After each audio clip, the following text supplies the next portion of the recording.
मेरी तबीयत ठीक है, मैं बोल रहा हूँ ना। तुम्हें बुखार है, पियो। अरे मैं कह रहा हूँ मेरी तबीयत ठीक हो गई है। पियो इसको।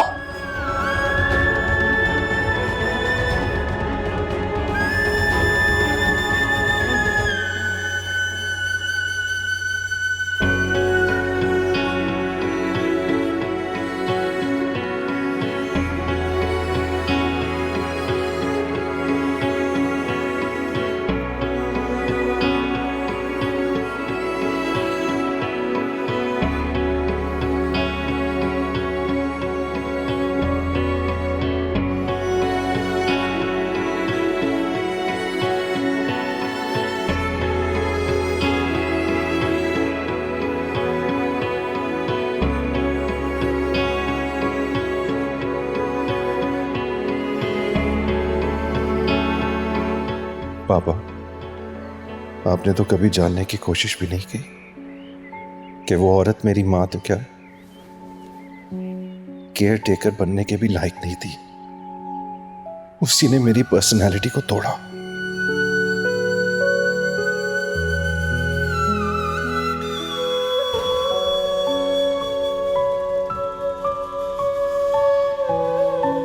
बेटा कहीं ऐसा तो नहीं है कि तुम हमारा बोझ उठाते उठाते थक गई? बेटा अगर तुम्हारे बाबा यूं हमें बीच छोड़ कर ना जाते ना और खुरम किसी काम का बन जाता तो इसे छोटे छोटे कामों के लिए तुम्हारी शक्ल ना देखती। मैं वादा करती हूँ अम्मी, जब तक अरीशा और खुरम को सेटल नहीं कर लेती मैं रुखसत होकर कहीं नहीं जाऊंगी।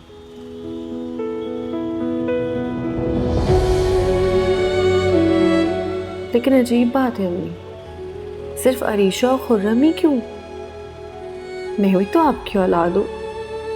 मैं आपके चेहरे पर खुशी देखने के लिए अपनी रूह तक थकन समेट रही हूँ, मगर आपको कभी मेरा ख्याल ही नहीं आया।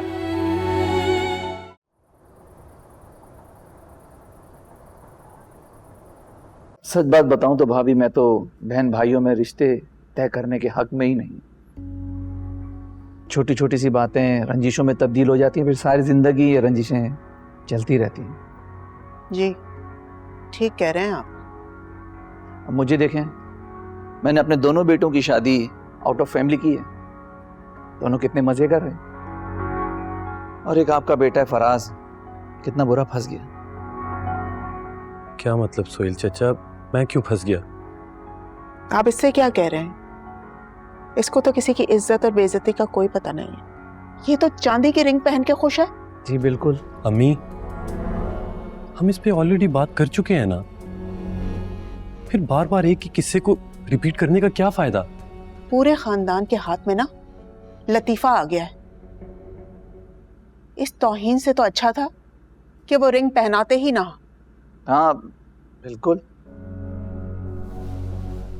और सुनो फराज, तुम तजीन की ये बात तो मान कर आ गए हो ना कि शादी के बाद भी वो जॉब करती रहेगी, लेकिन मैं इसकी इजाजत हरगिज नहीं दूंगी। यहां आने के बाद उसको इस घर की वैल्यूज और तौर तरीकों के हिसाब से चलना पड़ेगा। अब क्या हम उससे चंद हजार की नौकरी करवाएंगे? अम्मी, अगर वो चंद माह जॉब कर भी लेगी तो इससे हमारी घर की वैल्यूज में क्या ही कमी आ जाएगी? चंद माह तो क्या, मैं चंद दिन भी उसको जॉब नहीं करने दूंगी। जिस तरह से वो मंगनी के बीच से उठकर गई थी ना, मुझे तो उसी बात पे तैश आ गया था। लेकिन बस मैं मेहमानों का ख्याल करके ही चुप हो गई।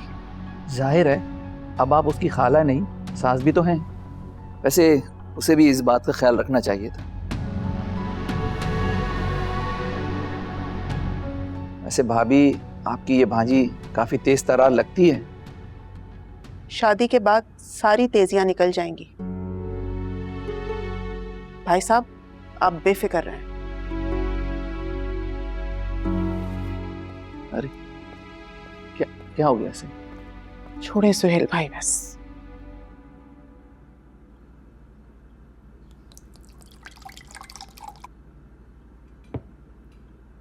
सलमा बता रही थी कि अच्छे पढ़े लिखे लोग हैं, इकलौता बेटा है, बाप का बिजनेस भी है, लड़का जॉब भी करता है।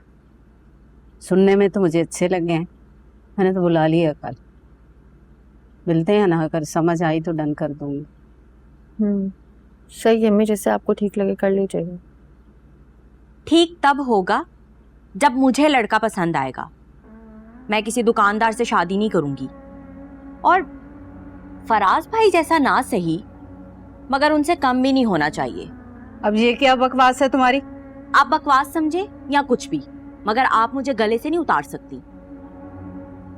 इतनी बेशर्म लड़की है ना, किस तरह से बेशर्मी की बातें करती है। अब ये फराज का जिक्र कहाँ से आया? क्यों क्यों जिक्र नहीं है फराज का? ये जो मैडम साहिबा 25 लाख रुपए की डायमंड की अंगूठी पहनकर बैठी है, मेरा हक नहीं बनता मैं ऐसे घर शादी करूं जहां मुझे भी डायमंड की रिंग पहनाई जाए? दिमाग खराब हो गया इस लड़की का तज़ीर। कैसे बेशर्मी से अपने हक की बात कर रही है, मुंह फाड़ फाड़ के, जैसे बाकी तो सारे फर्ज निभा कर बैठी हुई है। मम्मी छोड़ दे ना, क्यों आप लोग बहस कर रहे हैं?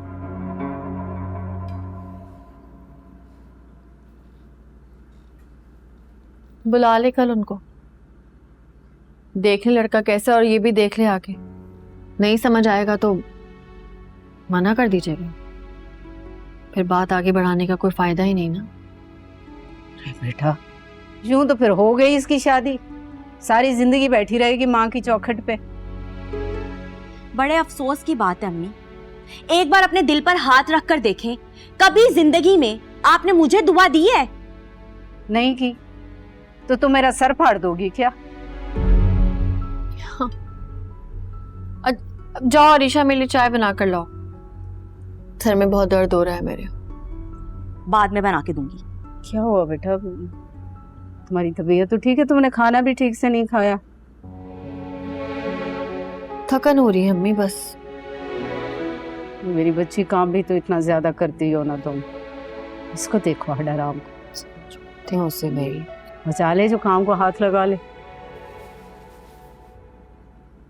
बड़ी नाशुक्री अम्मी आप, सारे घर के काम ना मैं करती हूँ। ये जो बैठे बिठाए आप लोगों को गर्मा गर्म खाने मिलते हैं ना, वो बाहर से आके कोई नहीं बनाता, मैं बना के देती हूँ। घर की सफाई मैं करती हूँ, बर्तन मैं धोती हूँ, कपड़े मैं धोती हूँ, मगर फिर भी अम्मी के मुंह से मेरे लिए एक तारीफ का वर्ड नहीं निकलता, क्योंकि सारी तारीफें तो आपके लिए हैं। मैं तो मुफ्त की मुलाजिमा मिली हुई हूँ ना।